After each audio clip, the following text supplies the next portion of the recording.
Hey guys, welcome everyone. कैसे हैं आप सब? बढ़िया बढ़िया होंगे, ऐसे मैं उम्मीद करता हूँ। आज का जो सेशन है उसके अंदर हम बात करेंगे जॉइंट कॉस्ट को किस तरीके से ट्रीट किया जाता है जॉइंट प्रोडक्ट और बाय प्रोडक्ट के अंदर। सर, क्या होता है जॉइंट कॉस्ट, क्या होता है जॉइंट प्रोडक्ट, क्या होता है बाय प्रोडक्ट, सारा कुछ जो है वो इस सेशन के अंदर देखेंगे।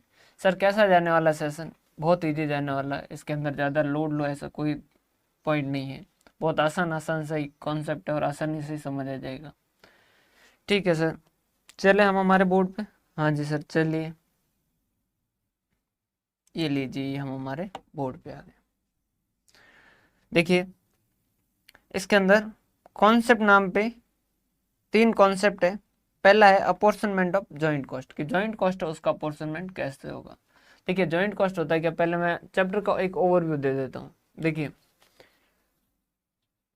एक आप जब भी पढ़ते हो तो एक चीज़ हमेशा ध्यान रखिएगा, जब आप पढ़ाई कंप्लीट करके छोड़ते हो ना, उसको एकदम से मत छोड़िए।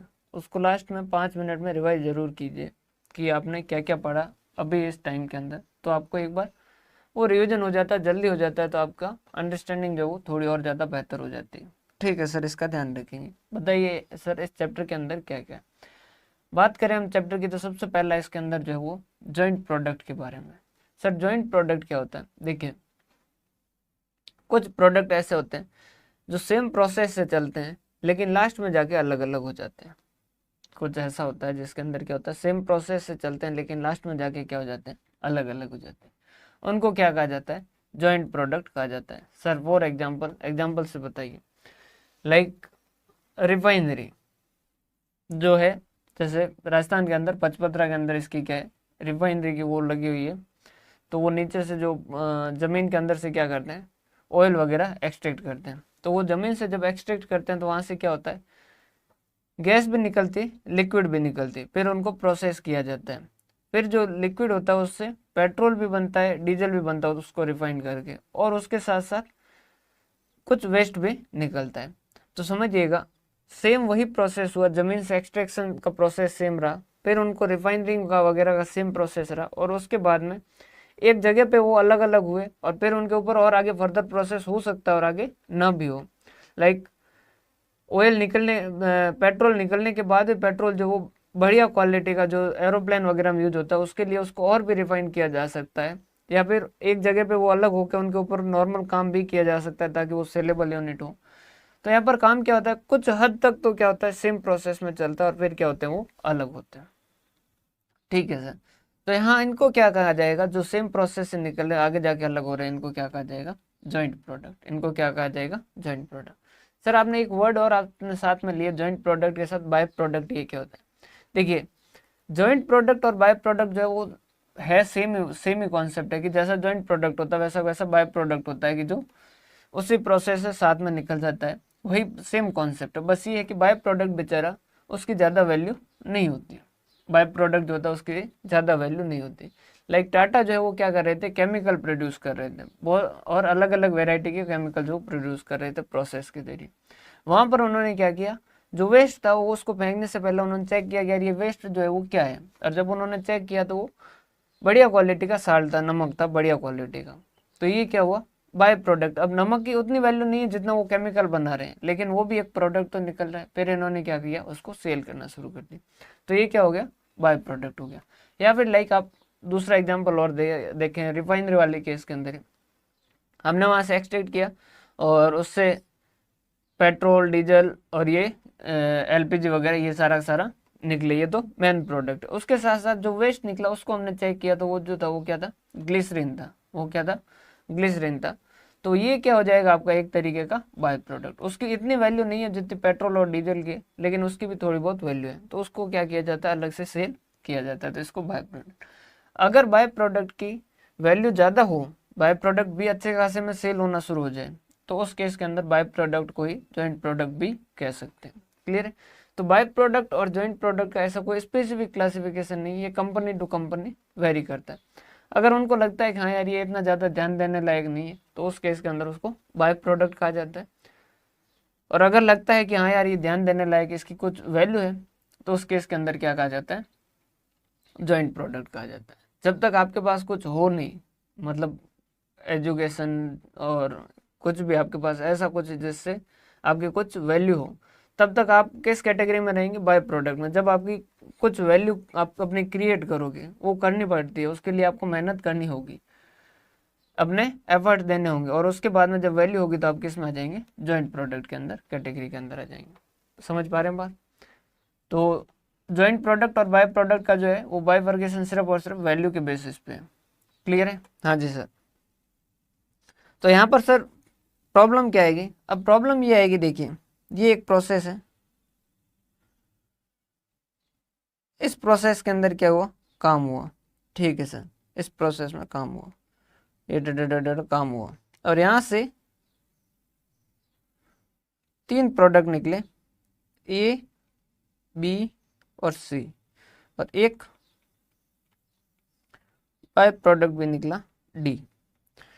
अब यहां तक ये तीनों क्या थे, साथ में थे।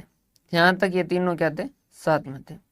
भाई घर के अंदर एक पिताजी के 3 पुत्र थे, तीनों पुत्र जब तक साथ थे तब तक उन्होंने जो भी प्रॉपर्टी ली वो पूरी घर की थी। क्लियर है?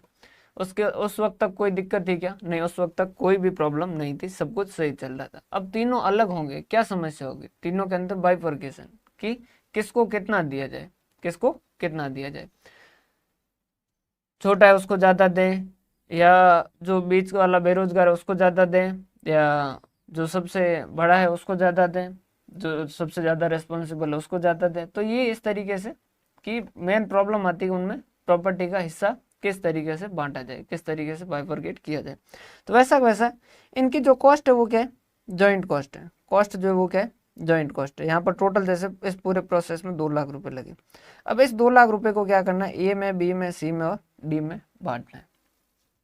क्लियर है? ए, बी, सी और डी के अंदर बांटना है।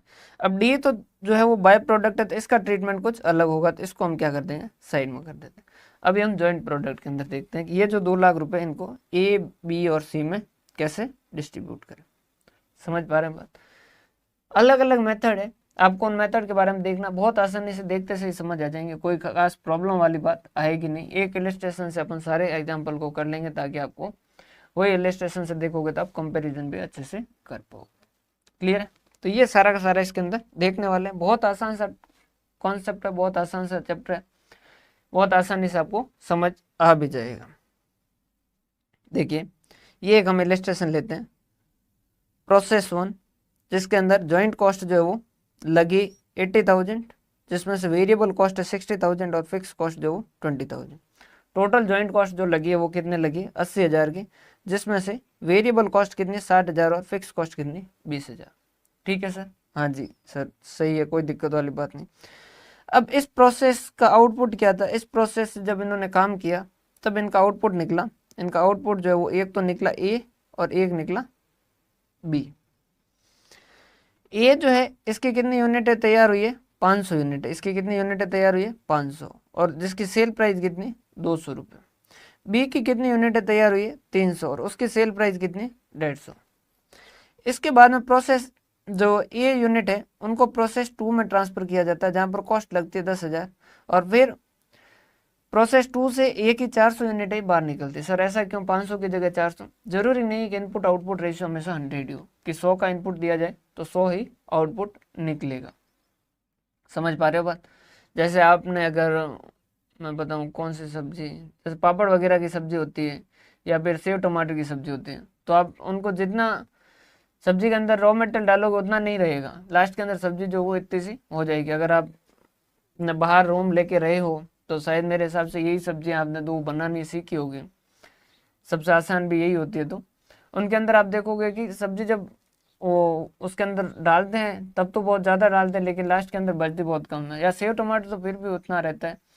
ये आपने पालक वगैरह की देखी होगी, पालक वगैरह की अगर सब्जी आपने बनाई हो तो उस केस के अंदर आपने देखा होगा कि इतनी सारी पालक डाले और लास्ट में सब्जी बने तो इतनी सी बचे। समझ पा रहे हो? तो इनपुट आउटपुट रेशियो हमेशा जरूरी नहीं है कि जितना आपने इनपुट दिया उतना का उतना आउटपुट हो। तो यहाँ 500 यूनिटों का इनपुट दिया और एक ही 400 यूनिट का आउटपुट हुआ। सेल प्राइस जो वो 400 रुपये, और सेलिंग एंड डिस्ट्रीब्यूशन इसके बेचने के लिए यहाँ पर 20,000 लग रहे हैं, और प्रॉफिट जो है इनका 15,000 रुपये का इन्होंने टारगेट कर रखा है। वैसे ही प्रोसेस 3 के अंदर कॉस्ट जो है वो लगी 8000, फिर बी की 300 यूनिट निकली और उसकी सेल प्राइस जो वो 300 है, सेलिंग एंड डिस्ट्रीब्यूशन 15,000 और प्रॉफिट जो वो 5,000।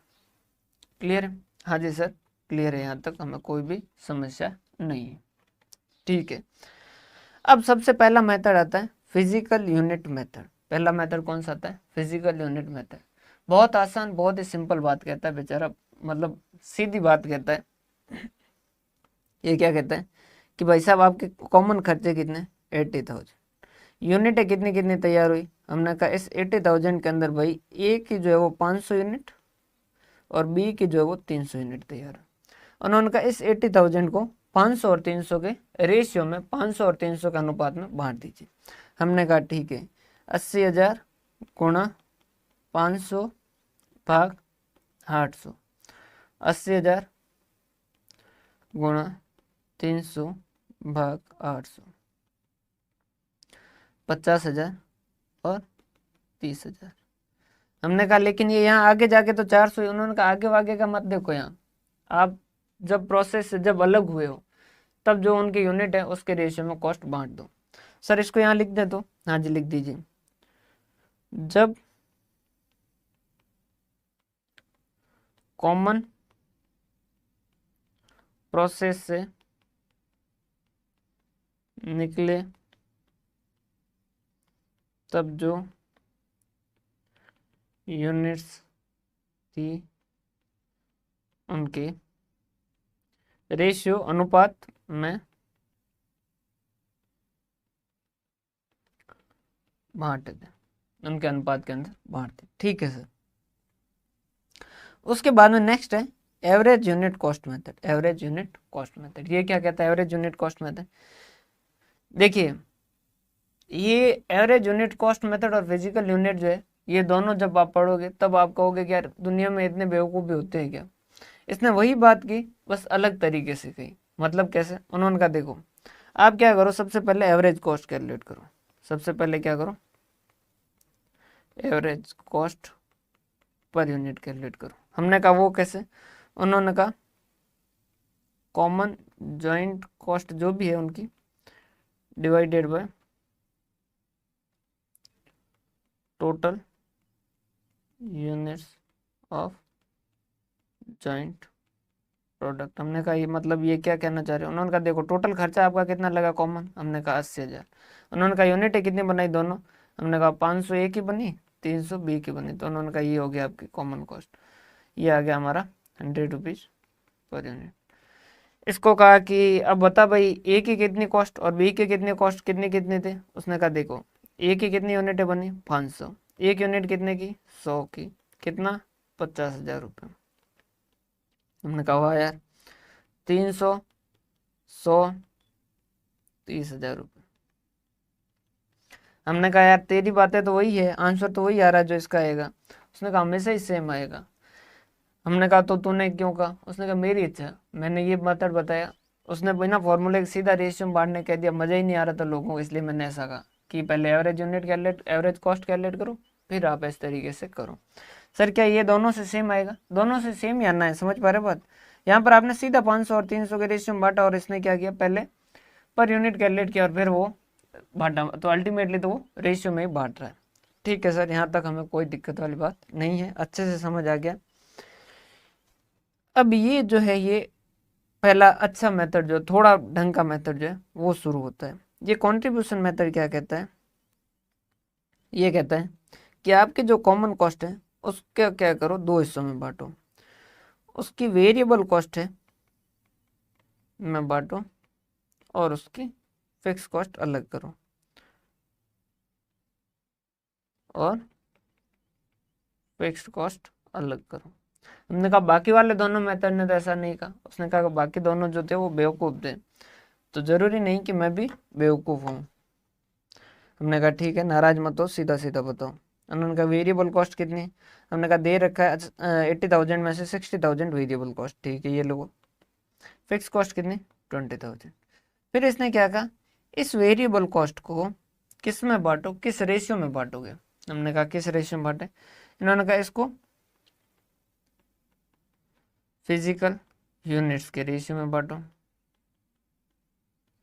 हमने कहा ठीक है भाई बांट देंगे।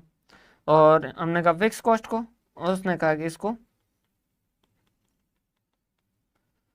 कंट्रीब्यूशन के रेशियो में बांटो। हमने कहा जैसे मतलब करके बताइए एक बार, ये इसको पूरा सॉल्व करके बताइए तभी मानेंगे हम आपको। इसमें थोड़ी जगह ज़्यादा चाहिए इसलिए हम जगह ले लेते हैं। ये लीजिए, ये लीजिए जगह ही जगह, ये एरिया इसका दिला दिया अपन ने, इसको दिला दिया, ठीक है। हाँ जी, देखिए ये है ए, ये है बी, 500 300। वेरिएबल कॉस्ट कितनी है सर? वेरिएबल कॉस्ट है 60,000। इसको कैसे बांटना है? इनके फिजिकल यूनिट के रेशियो में बांट दो भाई। 60,000 मल्टीप्लाई बाय 500 भाग 800, 60,000 मल्टीप्लाई बाय 300 भाग 800, कितना हो गया? 60,000 multiply by 500 divide by 800, 37,500। 60,000 multiply by 300 divided by 800, कितना? 22,500। हमने कहा ठीक है, ये हमने बांट दिया, यहाँ तक हमें कोई भी प्रॉब्लम नहीं है। ये आपने कहा, हमने बांटा, ठीक है। हमने कहा कि अभी तो वो बांटना बाकी है, फिक्स कॉस्ट का बांटना तो बाकी पड़ा। उन्होंने कहा फिक्स कॉस्ट के लिए भी हमने तो कहा ही कंट्रीब्यूशन रेशियो। हमने कहा कंट्रीब्यूशन कैसे निकालें? उन्होंने कहा मार्जिनल नहीं पढ़े हो? हमने कहा पढ़े। तो उन्होंने कहा फिर काहे चिंता कर रहे हो, करो उसके हिसाब से। हमने कहा एरिया और चाहिएगा? उन्होंने कहा ले लो। किसने मना किया? समझ पा रहे हैं बात? हाँ जी सर, ये लीजिए, ये तो हो गया वेरिएबल कॉस्ट का बाइफर्केशन। वेरिएबल कॉस्ट का बाइफर्केशन। अब फिक्स कॉस्ट का बाइफर्केशन करने के लिए अपने को क्या चाहिए? कंट्रीब्यूशन का रेशियो चाहिए। तो इनकी सेल्स वैल्यू चाहिए कि?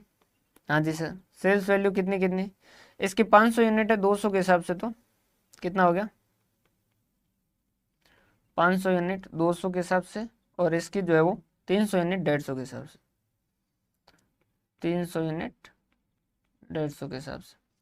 5 दूनी 10, ये हो गया 10, 2 0 2 0, मतलब ये हो गया 1 लाख रुपए। 15 30 45,000 रुपये लेस वेरिएबल कॉस्ट। कितना कितना भाई? सर अभी ऊपर ही तो बांटा है, 37,500 22,500। हमने कहा हाँ यार, ये हो गया आपका कंट्रीब्यूशन। 1 लाख में से 37,500 गए, कितना बचा? 62,500। और यहाँ कितना बचा? 45,000 माइनस 22,500, कितना बचा? 22,500। हमने कहा फिक्स कॉस्ट को कैसे बांटे? उन्होंने कहा फिक्स कॉस्ट को आप बांट दो इसी रेशियो में। हमने कहा कैसे? इन्होंने कहा पहले दिन का टोटल कर दो, 62,500, कितना हो गया टोटल? 85,000। इन दोनों का ना रेशियो बांटने के लिए चाहिए कंट्रीब्यूशन का रेशियो। तो ये इसका और इसका टोटल जो ये हो गया, ठीक है सर। फिक्स कॉस्ट कितनी है सर? 20,000 है। इस 20,000 को कैसे बांटना है? ए को कितना देना है? इसको ऐसे लिखते हैं, ए को कितना देना है? पेन जो है वो कलर चेंज कर देते हैं ताकि आपको समझ आए। ए को कितना देते हैं सर? ए को देना है 20,000 में से, इसको देते हैं अपन 62,500 आउट ऑफ 85,000। 85,000 में से 62,500 का प्रपोर्शन इसका है। और रही बात बी की, तो बी का है 20,000 गुणा 22,500 भाग 85,000। तो कितना कितना हो गया? 20,000 गुणा 62,500 डिवाइडेड बाय 85,000। ये हो गया आपका 14,705। और ये हो गया आपका 5,295। ये इस रेशियो में इस तरीके से बटेंगे। क्या आप मेरी बात समझ पा रहे हैं? हाँ जी सर, बहुत सिंपल सिंपल सी तो बात थी, इसके अंदर तो कोई खास हमें प्रॉब्लम आए ऐसी बात थी नहीं। बस आप थोड़ा सा बोर्ड से हट जाए तो हम अच्छे से लिख पाए। क्लियर? क्या क्या कहा कंट्रीब्यूशन मेथड ने कि सर आपके जो वेरिएबल कॉस्ट है ना उसको फिजिकल यूनिट के रेशियो में बांट दीजिए। हमने कहा ठीक है सर बांट दिया, कोई दिक्कत वाली बात नहीं। उसने कहा आप एक काम कीजिए, और हमने कहा बताइए। उन्होंने कहा फिर कंट्रीब्यूशन कैलकुलेट कीजिए और जो कंट्रीब्यूशन है उस रेशियो में आप अपने फिक्स कॉस्ट को डिस्ट्रीब्यूट कर दीजिए। हमने कहा ठीक है, कंट्रीब्यूशन कैसे कैलकुलेट करेंगे? उन्होंने कहा sales value less variable cost कर दो। हमने कहा वेरिएबल कॉस्ट कैसे? तो उन्होंने कहा जस्ट अभी तो बांटे हो, उसके हिसाब से वेरिएबल कॉस्ट लेस कर दो, बाकी जो बचा वो भाई साहब आपका कंट्रीब्यूशन, उसी रेशियो में तो आपको बांटना है। हमने कहा ठीक है। तो ये इस तरीके से इनकी बातें हो गई। क्लियर है भाई? कोई कैलकुलेशन मिस्टेक तो नहीं है? इंटू 22,500 भाग, नहीं लग तो नहीं रही है। तो यहाँ तक के एक बार रिवाइज कर लें। हाँ जी सर, यहाँ तक के एक बार रिवाइज कर लें तो मजा सा आ जाएगा। फिजिकल यूनिट सीधा फिजिकल क्वांटिटी के रेशियो में बांटना है जॉइंट कॉस्ट को। फिर उसके बाद में एवरेज कॉस्ट, सेम वैसा को वैसा, बस average cost per unit calculate करना है। Total joint cost divided by total number of unit जो भी है जॉइंट प्रोडक्ट की, तो आपको मिल जाएगी quantity, sorry average cost per unit, उसको आपको मल्टीप्लाई करना है तो आपको मिल जाएगा वो अमाउंट जो बाइफरकेट करना है। आंसर सेम आएगा जैसा पहले से आ रहा है, फिजिकल यूनिट से वैसे ही एवरेज कॉस्ट है। कंट्रीब्यूशन में याद रखिएगा, अगर एग्जाम में भूल जाते हो कि फिक्स कॉस्ट को इसमें बांटना है, वेरिएबल कॉस्ट को इसमें बांटना है, तो अब ये याद रखिएगा आपको कंट्रीब्यूशन चाहिए तो कंट्रीब्यूशन के लिए वेरिएबल कॉस्ट को डिस्ट्रीब्यूट करना होगा। हाँ जी सर, कंट्रीब्यूशन के लिए सेल्स माइनस वेरिएबल कॉस्ट, तो वेरिएबल कॉस्ट को तो क्वांटिटी में बांट देंगे, फिजिकल क्वांटिटी में, और जब कंट्रीब्यूशन मिल जाएगा उसके बाद में, क्वांटिटी मिल जाएगा उसके बाद में, सॉरी कंट्रीब्यूशन मिल जाएगा, कंट्रीब्यूशन जब मिल जाएगा तो उसको हम क्या कर देंगे, हमारे फिक्स कॉस्ट को कंट्रीब्यूशन में डिस्ट्रीब्यूट कर देंगे। हाँ जी सर, ये तो बहुत आसान सही थे। सर ये सर्वे मेथड ये क्या है? इसने कहा कि भाई आप क्या करो, किसी मात्राएं गलत है मुझे पता है, इनमें से एक बड़ी आती है एक छोटी आती है, इतना मुझे पता है। किसी इंजीनियर या वैल्यूअर को बुलाओ और उसे बांटने को कहो। समझ पा रहे हो? यहाँ पर क्या है, ये जो है आपके एग्जाम के अंदर ज़्यादा पूछा नहीं जाता, बस ये है कि इसके अंदर क्या होता है, सर्वे मेथड मतलब किसी जो इसके बारे में जानता है, इन प्रोडक्ट के बारे में, ऐसा कोई भी इंजीनियर वगैरह जो भी है उसको बुलाइए और उसको कहिए कि भाई आप इसको डिस्ट्रीब्यूट करके दीजिए। क्लियर है? समझ पा रहे हैं बात? हाँ जी सर समझ पा रहे हैं, कोई प्रॉब्लम नहीं है यहाँ तक की। अब जो मेथड आने वाले वो थोड़े ढंग के मेथड है, इनको थोड़ा ध्यान से समझिएगा। ठीक है सर। मार्केट वैल्यू मेथड, पहला at the point of separation, ये क्या कहता है, आपके जो जॉइंट कॉस्ट है उसे मार्केट वैल्यू, जब ये दोनों अलग हुए, 2 या 3 या जितने भी जॉइंट प्रोडक्ट ये जब अलग हुए, उस टाइम उनकी क्या मार्केट वैल्यू थी उसके हिसाब से बांट दीजिए। हमने कहा ये जब अलग हुए, हमने कहा अच्छा ये अलग हुए तो ये यहाँ अलग हुए, देखो ए की 500 यूनिट थी 200 के हिसाब से और बी की 300 यूनिट थी 150 के हिसाब से। तो हमने कहा कि किसके हिसाब से बांटना, उन्होंने कहा इस वक्त इनकी मार्केट वैल्यू क्या थी, हमने कहा 500 यूनिट 200 के हिसाब से, मतलब टोटल इनकी मार्केट वैल्यू ए की कितनी थी 1 लाख। बी जो है वो सेल हुआ उस वक्त, अगर बाहर निकलते से प्रोसेस है, कॉमन प्रोसेस है, उस वक्त उसकी मार्केट वैल्यू क्या थी 300 यूनिट थी 150 के हिसाब से, तो 45,000, कितना 45,000।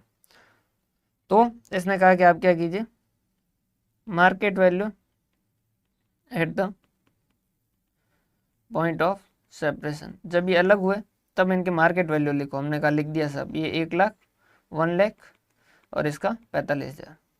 क्लियर है? हाँ जी सर।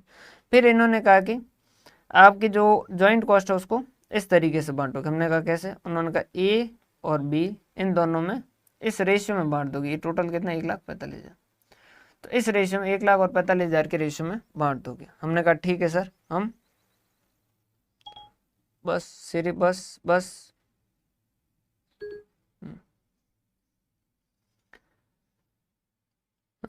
कितना है 80,000 है जॉइंट कॉस्ट। हाँ जी sir, multiply by 1 lakh divided by 1,45,000, यहाँ कितना है 80,000 multiply by 45,000 divided by 1,45,000। Sir ये तो बहुत आसान सा मेथड था बेचारा, ये पूरा चैप्टर ही बहुत आसान सा, डिवाइडेड बाय 1,45,000 टू 1 लाख, ये हो गया 55 172 और 45,000, ये हो गया 24,827। क्लियर है क्या यहाँ तक? हाँ जी सर क्लियर है। फिर मार्केट वैल्यू देखिए, मार्केट वैल्यू के अंदर ही तीन मेथड है, मार्केट वैल्यू में ही तीन मेथड। एक तो market value at the point of separation, जब ये अलग हुए, जब इनके वियोग का समय था, जब नायक और नायिकाएं अलग हो रही है, उसी वक्त जो उनकी मार्केट वैल्यू है उसके हिसाब से कंसिडर कर रहे हैं। अब नायक ने अलग फैमिली बसा ली अपनी, नायिका अलग फैमिली बसा चुकी है, वो अब उसके अपने परिवार में खुश है और ये अपने परिवार में खुश है, ऐसा हो गया। उसके बाद में आफ्टर फर्दर प्रोसेसिंग, मतलब अब इनका फर्दर प्रोसेस हो चुका है, अब इसके बाद की मार्केट वैल्यू जो वो कंसिडर करेंगे। सर फर्दर प्रोसेस के बाद की अगर इस इलस्ट्रेशन देखें तो देखिए, बाद में ए की कितनी यूनिट होगी 400 और सेल प्राइस जो कितनी होगी 400, तो इसकी टोटल जो है वो कितना हो जाएगा 400 मल्टीप्लाई बाय 400, ये कितना हो जाएगा इसका सेल वैल्यू 1,60,000। क्लियर? और इसका कितना हो जाएगा 300 गुना 300 कितना 90,000, कितना 90,000। तो ये क्या कहता है, मार्केट वैल्यू लिखिए आफ्टर फर्दर प्रोसेसिंग। हमने कहा ये लीजिए ए और बी का, इसका था 1,60,000 और इसका था 90,000। कैसे आया 400 गुना 400 और 300 गुना 300। ठीक है सर, सही है, कोई दिक्कत वाली बात नहीं। फिर सर कैसे करें जॉइंट कॉस्ट को? उन्होंने कहा कि ऊपर किया था वैसा वैसा, बस यहाँ पर ये वाले market value after further process वाले कंसिडर करनी। हमने कहा ठीक है सर, ए और बी कितना हो गया 80,000, इसका कितना 1,60,000 डिवाइडेड बाय 160 से कितना हो गया 250, कितना 250, और इसका कितना हो गया 80,000 गुणा 90,000 भाग 2,50,000। तो ये कितना हो गया भाई, ये हो गया आपका amount 80,000 divided by 2,50,000 multiply by 1,60,000, तो ये हो गया आपका 51,200 और ये 90,000, तो ये हो गया 28,800। क्या यार मेरी यहाँ तक की बात समझ पा रहे हैं? हाँ जी सर, यहाँ तक की बात समझ लिए, कोई भी दिक्कत वाली बात नहीं, एकदम बहुत आसानी से समझ आ गया, कोई भी प्रॉब्लम नहीं है। आफ्टर फर्दर प्रोसेसिंग हम समझ चुके हैं। अब बात करते हैं नेट रियलाइजेबल वैल्यू मेथड। ये जो है वो थोड़ा सा समझने लायक, यहाँ तक तो बहुत ही आसान सी बातें चली होगी आपको, मेरे हिसाब से कोई भी बिल्कुल भी पॉइंट के अंदर कोई भी दिक्कत आए ऐसा कुछ था नहीं।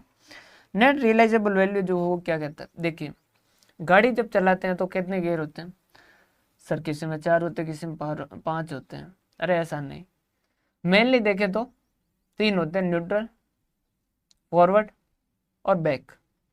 समझ पा रहे हो? एक तो न्यूट्रल हो गया, एक आगे जाने के लिए और एक पीछे जाने के लिए। अब आगे जाने के लिए 1 2 3 4 5 ऐसे होते रहते हैं, ठीक है। तो यहाँ जो है वो रिवर्स गियर लेना है। रिवर्स गियर कैसे? तो इन्होंने कहा देखो ये आपका एक कॉमन प्रोसेस था, हमने कहा हाँ जी ये कॉमन प्रोसेस था।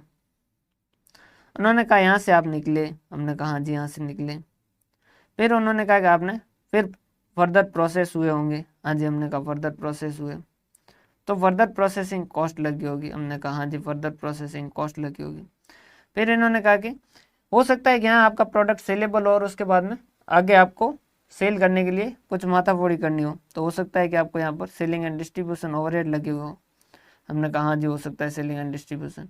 फिर इन्होंने कहा आगे आपका कुछ फिक्स प्रॉफिट परसेंटेज होगा, हमने कहा हो सकता है ये फिक्स परसेंटेज का प्रॉफिट हो। उन्होंने कहा कि आप एक काम करो, इसको यहाँ से हटाओ और साइड में ले लो, हमने कहा ठीक है ये लीजिए। इन्होंने कहा थोड़ा साफ लिखिए, ये कुछ दिख ही नहीं रहा है, कुछ भी नहीं दिख रहा है, ये लीजिए। ये इसके बाद में प्रॉफिट हुआ, वो जोड़ा, हमने कहा ठीक है प्रॉफिट जोड़ा। उन्होंने कहा फिर आपने क्या कर दिया सेल कर दिया, फिर आपने क्या कर दिया सेल कर दिया। हमने कहा ठीक है सर सही बात है। उन्होंने कहा बस रिवर्स गियर लीजिए। हमने कहा रिवर्स कैसे, कि आप इस सेल में से क्या कीजिए, पहले प्रॉफिट लेस कीजिए, सेलिंग एंड डिस्ट्रीब्यूशन कुछ आगे इनकर किया तो वो लीजिए, और फर्दर प्रोसेसिंग कॉस्ट अगर इनकर किया है तो वो लेस कीजिए। हमने कहा 1 मिनट वापस बोलो। उन्होंने क्या कहा, उन्होंने कहा sale value after further processing. हमने कहा जी ये हो गया ए और ये बी, ये इनका अमाउंट। उसमें से उन्होंने कहा कि अब वापस रिवर्स गियर लीजिए। हमने कहा रिवर्स गियर मतलब, उन्होंने कहा कि क्या क्या जोड़े थे, हमने कहा प्रॉफिट जोड़े थे। उन्होंने कहा उसको लेस करो। हमने कहा किया। उन्होंने कहा कि और क्या जोड़ा, हमने कहा सेलिंग एंड डिस्ट्रीब्यूशन जोड़े। उन्होंने कहा लेस करो। हमने कहा किया। उन्होंने कहा फर्दर प्रोसेसिंग कॉस्ट भी तो इनकर किए थे। हमने कहा किया। तो उन्होंने कहा कि ये भी लेस करो। हमने कहा किया। बोलो और। तो उन्होंने कहा ये जो है ना, ये अब आपके पास है, ये क्या है बताओ इसका नाम। हमने कहा क्या है इसका नाम। इन्होंने कहा इसका नाम है नेट रियलाइजेबल वैल्यू। इसका नाम क्या है, नेट रियलाइजेबल वैल्यू। हमने कहा इससे क्या करना है, तो उन्होंने कहा इसी के प्रोपोर्शन में आपको क्या करना है, डिस्ट्रीब्यूट करना है। इसी के प्रोपोर्शन में आपको क्या करना है, डिस्ट्रीब्यूट करना है। जगह हम थोड़ा कम छोड़ें, अब हमारे पास कोई ऑप्शन भी नहीं है। चलो यहीं कहीं करते हैं। तो देखिए sale value after further processing अपन यहीं कैलकुलेट किए हुए, तो यहीं से लिख देते हैं। ये लो ए और बी, 1,60,000 था और 90,000 था। उसके बाद में प्रॉफिट दोनों का दे रखा है क्या, हाँ जी सर प्रॉफिट 15,000 और 15,000 और 5,000। लेस करो 15,000 5,000। ये कौन सा फिक्स परसेंटेज जो भी दे रखा है, एक्चुअल प्रॉफिट इससे ज़्यादा भी होगा क्योंकि वो जॉइंट कॉस्ट के एलोकेशन पे होगा। क्लियर। और कई बार आपको प्रॉफिट ना दे क्वेश्चन, तो आपको क्या करना होता है, जॉइंट कॉस्ट को अकेला करके टोटल प्रॉफिट आप कैलकुलेट कर सकते हैं क्या। हाँ जी सर कैसे कैसे, मतलब समझिए भाई, आपके पास ये पता नहीं है कि 80,000 में ए का कितना बी का कितना, लेकिन आपको टोटल तो पता है ए और बी का कितना है 80,000। वैसा वैसा ए और बी का टोटल फर्दर प्रोसेसिंग कॉस्ट पता है क्या, हाँ जी। ए और बी का टोटल सेलिंग एंड डिस्ट्रीब्यूशन पता है क्या, हाँ जी। और इन दोनों की total sale price, sales value पता है क्या, हाँ जी। तो बाकी जो बचेगा वो इन दोनों का क्या हो जाएगा, प्रॉफिट हो जाएगा। ये क्या हो जाएगा, सेल प्राइस का एक परसेंटेज पता करके इस तरीके से भी कैलकुलेट किया जा सकता है। समझ आ रही बात।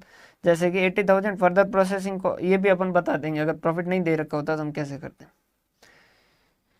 80,000 और उसके बाद में सेलिंग एंड डिस्ट्रीब्यूशन 20,000 और 15,000, ये लो लेस किए 20,000 और 15,000। उसके बाद में फर्दर प्रोसेसिंग कॉस्ट दोनों की दे रखी है क्या, हाँ जी 10,000 और 8,000। ये लीजिए 10,000 और 8,000, ये लेस किया तो आपको क्या मिल जाएगी, आपकी net realisable value 1,60,000 minus 15,000 minus 20,000 minus 10,000। ये कितना आ गया, 1,15,000। और ये कितना आ गया, 90,000 माइनस 5,000 माइनस 15,000 माइनस 8,000, 62,000। तो इस रेशियो में बांटेंगे। सर अभी आप और क्या कह रहे थे, ये कि अगर ये नहीं दे रखा हो तो देखो कॉमन कॉस्ट आपको पता है कि दोनों की मिला के कितनी 80,000। फर्दर प्रोसेसिंग दोनों के मिला के कितनी लगी सर, दोनों को मिला के 10 और 8 18,000, ठीक है। सेलिंग एंड डिस्ट्रीब्यूशन कितना है 20,000 और 15,000, 20 30 35। और दोनों को मिला के सेल वैल्यू कितनी है सर, 1,60,000 प्लस 90,000 कितना हो गया, 2,50,000। तो दोनों का टोटल प्रॉफिट पता कर सकते हैं क्या, जॉइंट कॉस्ट वगैरह मिला के 80,000 प्लस 18,000 प्लस 35,000 माइनस 2,50,000। तो ये कितना आता है 1,17,000। तो इसके हिसाब से आप क्या करते हैं, एक रेट कैलकुलेट करते हैं कि 1,17,000 का प्रॉफिट होता है कितने पे, 2,50,000 पे। तो आपकी रेट कितनी आती है, 1,17,000 डिवाइडेड बाई 2,50,000 इंटू 100। तो 46.8% जो वो आपका क्या होता, प्रॉफिट होता। और उसके हिसाब से यहाँ प्रॉफिट है जो लिखा जाता। लेकिन ये नॉर्मली प्रॉफिट का अमाउंट जो वो दिया होता है, अगर नहीं दिया हो तो उस केस के अंदर होता है, जो बहुत कम सिचुएशन के अंदर होता है। सर तो फिर ये जो है 15,000 और ये 5,000, ये कैसे, नॉर्मली कंपनी क्या कर देती है, सेल पे फिक्स कर देती है कि भाई सेल वैल्यू का 5% 10% जो प्रॉफिट माना जाएगा। उसके हिसाब से हम क्या करेंगे, नेट रियलाइजेबल वैल्यू कैलकुलेट करेंगे। अब यहाँ पर नेट रियलाइजेबल वैल्यू आ गया, लेकिन अभी तक हम डिस्ट्रीब्यूट कर पाए हैं क्या, हाँ नहीं जी, अभी तक हम डिस्ट्रीब्यूट नहीं कर पाए। अब कहाँ डिस्ट्रीब्यूट करें, तो इसको देखो यहाँ पर लेके आ रहे हैं थोड़ा सा, है ना,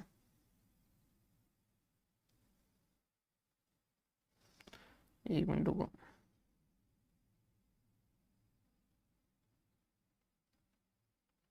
हाँ जी, ए और बी 80,000, 80,000।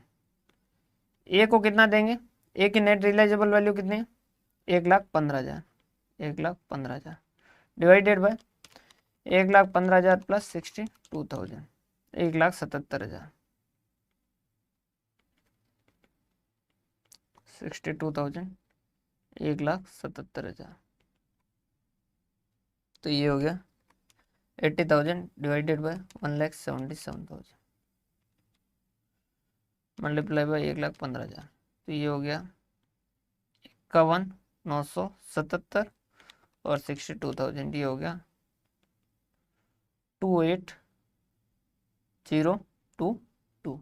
इस तरीके से क्या करेंगे, इसको डिस्ट्रीब्यूट करेंगे। सर समझ आएगा नेट रियलाइजेबल वैल्यू कि हम क्या करेंगे, रिवर्स गियर डालेंगे, लास्ट में फर्दर प्रोसेस करने के बाद जो सेल वैल्यू उसमें से पहले लेस करेंगे, उसमें जोड़ा गया प्रॉफिट, उसमें से लेस करेंगे कोई सेलिंग एंड डिस्ट्रीब्यूशन है तो उसमें से लेस करेंगे अगर कोई हमारी फर्दर प्रोसेसिंग कॉस्ट है तो, ताकि हमें मिल जाए नेट रियलाइजेबल वैल्यू, और उस नेट रियलाइजेबल वैल्यू के रेशियो में हम जॉइंट कॉस्ट को बांटेंगे।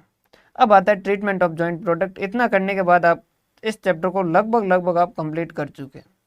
सर क्या बात कर रहे हैं, इतना ही है क्या, हाँ जी ये इतना ही है। इसके बाद में आपको ज़्यादा टाइम नहीं लगेगा, 5-10 मिनट के अंदर ये कंप्लीट होने वाला है। Treatment of by product, by product का क्या किया जाए, तो बाय प्रोडक्ट या तो छोटा सा अमाउंट हो सकता है या बड़ा सा अमाउंट हो।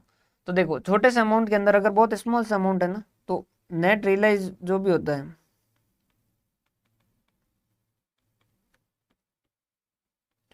वैल्यू को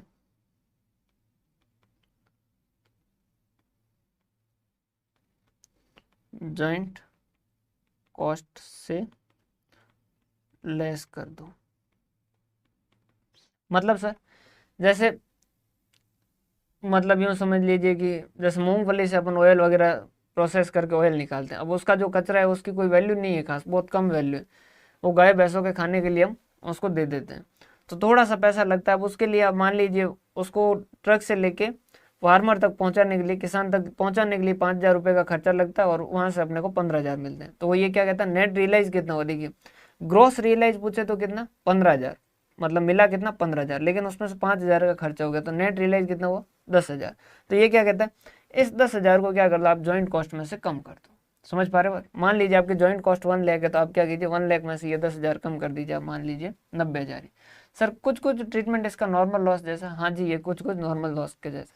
क्यों, क्योंकि ये बाय प्रोडक्ट अपना नहीं हर किसी का निकलता है और उससे कुछ पैसा अपने को ही नहीं मिलता है, हर किसी को मिलता है। भाई अगर अपन मूंगफलियों से ऑयल निकाल रहे हैं और मूंगफली का कचरा निकल रहा है, तो ये अपने साथ नहीं हर किसी के साथ हो रहा है, तो उसका कॉस्ट से थोड़ा सा हिस्सा जितना नेट रियलाइज वैल्यू वो हम क्या कर देंगे, कम कर देंगे।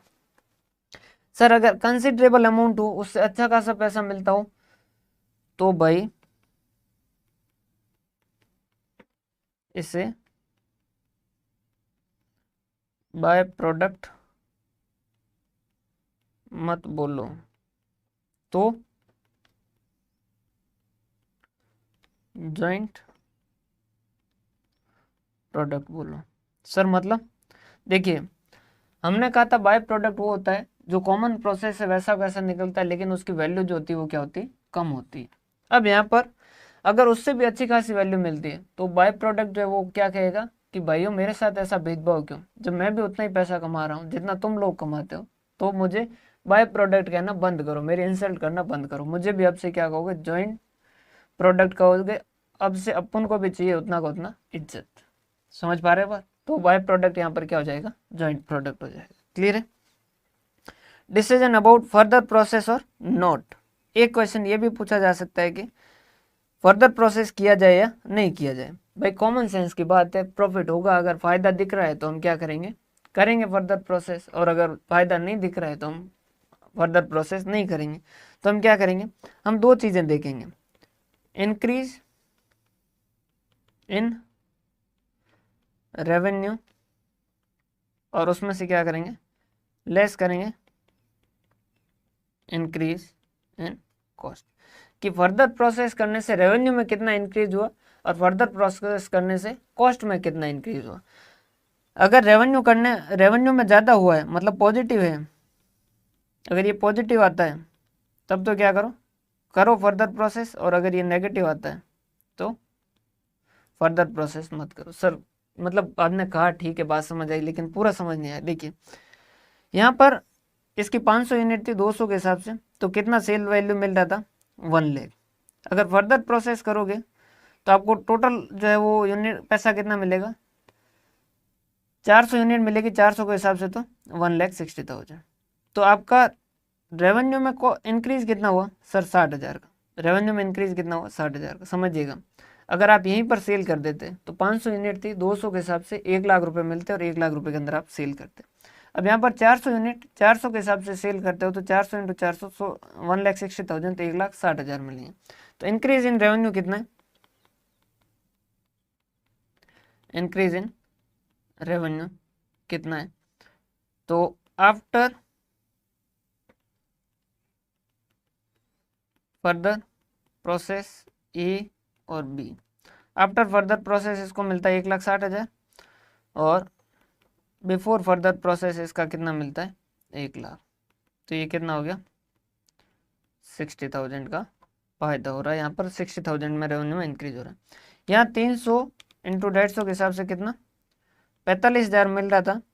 फर्दर प्रोसेस करने के बाद 300 इंटू 300 कितना मिल रहा है 90,000। तो आफ्टर फर्दर प्रोसेस कितना मिल रहा है 90,000, और अगर फर्दर प्रोसेस नहीं करते तो 45,000। तो फर्दर प्रोसेस करने की वजह से आपको रेवेन्यू में कितना इंक्रीज हुआ 45,000। तो ये तो हो गया इंक्रीज इन रेवेन्यू 60,000 और 45,000। इसका ए का 60,000 और बी का 45,000। साथ ही साथ पता करो कि इंक्रीज इन कॉस्ट कितना है। इंक्रीज इन कॉस्ट मतलब जब वो कॉमन प्रोसेस से निकले थे उसके बाद में जो जो कॉस्ट लगी वो सारी सारी ऐड करो। तो हमने कहा उसके बाद में देखिए, एक तो ये फर्दर प्रोसेसिंग कॉस्ट लगी, एक सेलिंग एंड डिस्ट्रीब्यूशन लगी। प्रॉफिट कंसीडर करेंगे क्या, नहीं। कॉस्ट कितनी लगी, प्रॉफिट तो अपन एज्यूम कर रहे हैं भाई 5% 10% जो भी, ये 15,000 जो अपने कंपनी के हिसाब से माना गया है, वो नेट रियलाइजेबल में जरूर कंसिडर करते हैं वहाँ पर जॉइंट कॉस्ट को डिस्ट्रीब्यूट करने के लिए। बाकी एक्चुअल कॉस्ट लगी है क्या, नहीं। एक्चुअल कॉस्ट कितनी लगी है, तो सर एक्चुअल कॉस्ट लगी है आपकी, फर्दर प्रोसेसिंग कॉस्ट लगी है आपकी ए की और बी की। कितनी लगी है सर 10,000 और 8,000, 10,000 और 8,000, ठीक है सर। और उसके अलावा सर लगी है सेलिंग एंड डिस्ट्रीब्यूशन। अगर यहीं पर सेल कर देते तो ये नहीं लगता, और सेलिंग एंड डिस्ट्रीब्यूशन आगे किया उसकी वजह से सेलिंग एंड डिस्ट्रीब्यूशन लगा 20,000 और 15,000, 20,000 और 15,000, तो 30,000 और 15 से 20 और 3 23। तो देखिए कितना हो गया 30,000 और 23,000, 30,000 और 23,000। अब आप खुद ही सोचिए, आपको कहा कि फर्दर प्रोसेस करोगे ना तो आपका रेवेन्यू बढ़ेगा 60,000 से, कॉस्ट बढ़ेगी 30,000 से। तो आप क्या कहोगे, हाँ जी भाई साहब फर्दर प्रोसेस करो, क्यों फर्दर प्रोसेस करेंगे तो 30,000 का फायदा है, मुनाफा। यही तो बिजनेस है।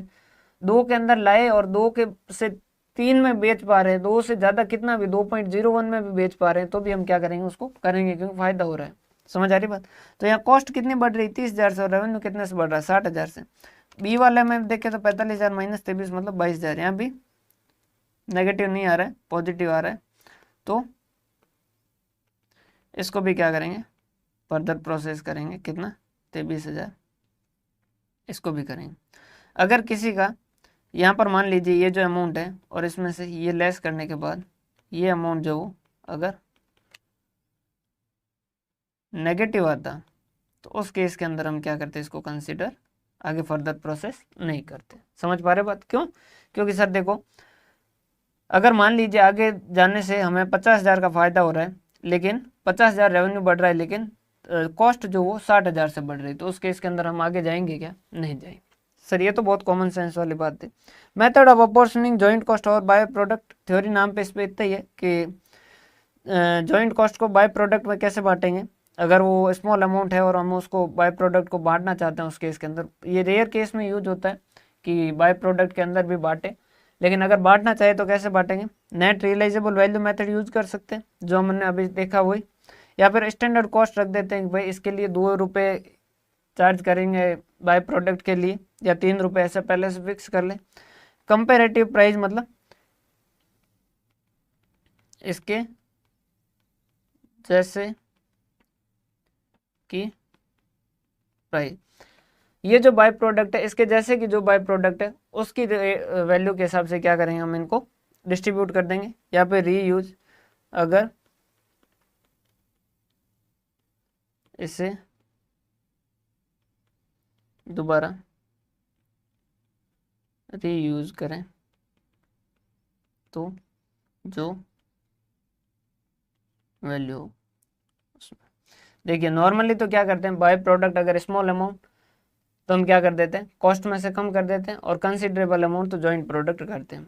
लेकिन कई बार कुछ कंपनियां जो वो क्या करती है, बाय प्रोडक्ट के अंदर भी अमाउंट जो वो डिस्ट्रीब्यूट करती है। तो बाय प्रोडक्ट में डिस्ट्रीब्यूट करने के लिए वो क्या करते हैं, या तो net realisable value method use करते हैं, या फिर उसका मतलब उसकी नेट रियलाइजेबल वैल्यू उसकी भी लेंगे, या फिर स्टैंडर्ड कॉस्ट रख लेते हैं कि भाई इसको, इसकी कॉस्ट जो वो जैसे 80,000 जो वो आपकी टोटल जॉइंट कॉस्ट है।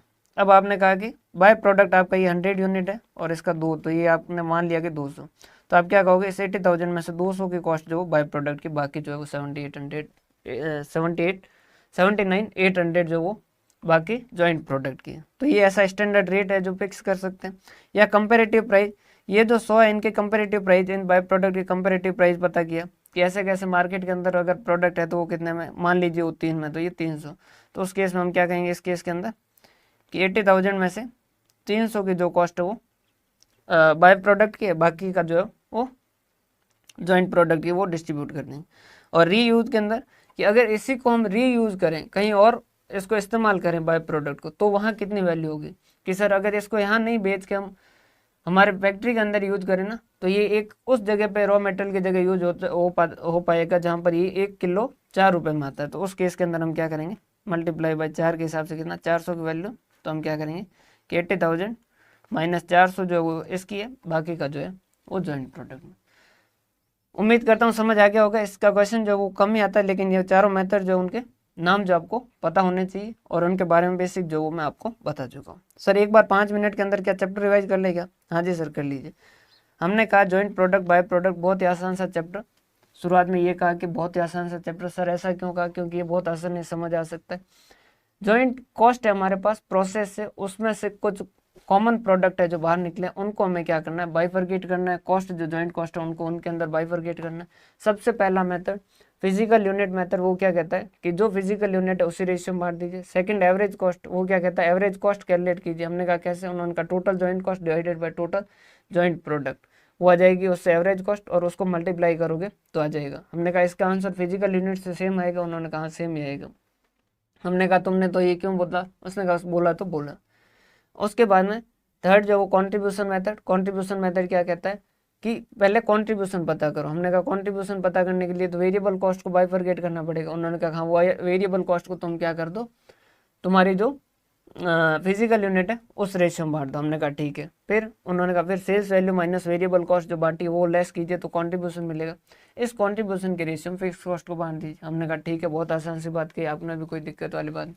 फिर सर्वे मेथड, इन्होंने कहा किसी इंजीनियर को या वैल्यूअर को बुलाओ, उनको कहो कि बांट के दे दें। हमने कहा ये तो बहुत ही बढ़िया है। उन्होंने कहा फिर हमने कहा और कोई मेथड तो नहीं? उन्होंने कहा मार्केट वैल्यू पे बेस्ड 3 मेथड। हमने कहा कौन कौन से? उन्होंने कहा कि at the point of separation. हमने कहा ये क्या? उन्होंने कहा स्प्लिट ऑफ पॉइंट। हमने कहा ये क्या? उन्होंने कहा जब ये दोनों अलग हो रहे हैं, जब ये दोनों कॉमन प्रोसेस से बाहर निकले तब उनकी मार्केट वैल्यू जो है उस रेशियो में बांट दो। हमने कहा ठीक है। हमने कहा और कोई मार्केट वैल्यू बेस्ड मेथड? उन्होंने कहा आफ्टर फर्दर प्रोसेस। हमने कहा ये क्या? ये फर्दर प्रोसेस करने के बाद इनकी जो सेल्स वैल्यू होती है उस रेशियो में बांट दो। हमने कहा ये भी ठीक है। फिर हमने कहा नेट और कोई मेथड है मार्केट वैल्यू? उन्होंने कहा नेट रियलाइजेबल। हमने कहा ये मार्केट वैल्यू पे कैसे? उन्होंने कहा लास्ट कंप्लीट इसकी जो लास्ट में सेल होगी ना उसकी मार्केट वैल्यू लीजिए। हमने कहा ये लीजिए, ले ली।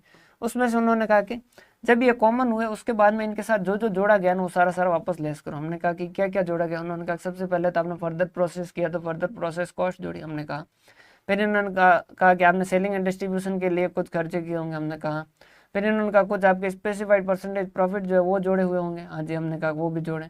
तो उन्होंने कहा कि इन तीनों को सिलसिलेवार वापस लेस कर दीजिए। हमने कहा कि ये लो लेस कर दिया, तो उन्होंने कहा कि ये नेट रियलाइजेबल वैल्यू आ गई इस दिन की, मतलब इस दिन अगर ये सेल करते तो इतना पैसा रियलाइज होता, और इस रेशियो में कॉमन कॉस्ट को चेंज कर दीजिए। प्रॉफिट अगर ना दे रखा हो तो आप क्या करोगे, टोटल प्रॉफिट के हिसाब से परसेंटेज जो कैलकुलेट करके आप उतना प्रॉफिट है जो लेस करोगे। वैसे ये वाली सिचुएशन कम देखने को मिलती है।